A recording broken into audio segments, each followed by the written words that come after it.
ప్రతి సంవత్సరము డిసెంబర్ 3వ తారీఖు నాడు వరల్డ్ హెల్త్ ఆర్గనైజేషన్ ప్రపంచ ఆరోగ్య సంస్థ ప్రకటించిన ప్రకారము ఈ దినాన్ని ప్రపంచ దైవాజ్ఞల దినంగా జరుపుకుంటూ జరుగుతుంది. నరేంద్ర మోదీ గారి ప్రభుత్వం ఈ యొక్క దైవాజ్ఞాన గొప్పగా ఘనంగా జరుపుకునేటటువంటి ఒక ఆనవాయితీ 2014 నుంచి ఈ యొక్క కార్యక్రమాలు చేస్తూ ఉన్నారు. ఈరోజు దైవాజ్ఞలు ఏ విషయంలో కూడా వెనక లేదు, అన్ని రంగాల్లో కూడా వారు సమానంగా నడుస్తున్నారనే విషయాన్ని కూడా వారు అనేక సార్లు వాళ్ళు దాన్ని నిరూపించుకోవడం జరిగింది. మొన్న పారా ఒలింపిక్స్లో జరిగినటువంటి ఒక సంబంధించి కానీ ఆటల పోటీలు కానీ విద్యారంగంలో కానీ వ్యాపార రంగంలో కానీ అన్నింటిలో కూడా రాణిస్తున్నారు వారు. కేంద్ర ప్రభుత్వం నుంచి కూడా అనేకమైనటువంటి స్కీమ్స్ ఉన్నాయి.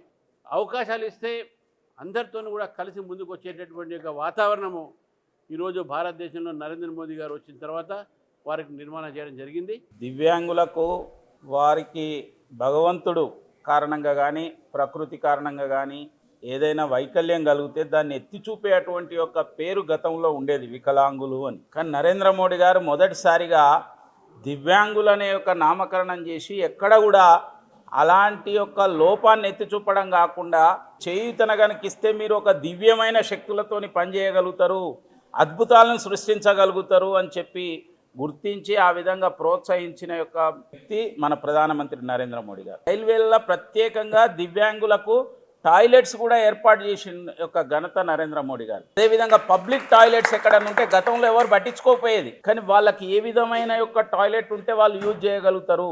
వాళ్ళకు అదేవిధంగా రైల్వేకి వెళ్ళినప్పుడు టికెట్ ఎట్లా తీసుకోవాలి, వాళ్ళు ఎక్కడ ఎక్కాలి, ఏమిటి దానికి సంబంధించిన యొక్క లిపిని సిగ్నల్స్ను కూడా ఏర్పాటు చేసి ఆ విధంగా ప్రతి మైక్రో లెవెల్ విషయాలను కూడా ఆలోచించి దివ్యాంగులకు గనక చేయూతనిస్తే అద్భుతాలు సృష్టించగలుగుతారని చెప్పి గుర్తించిన యొక్క మహనీయుడు నరేంద్ర మోడీ గారు.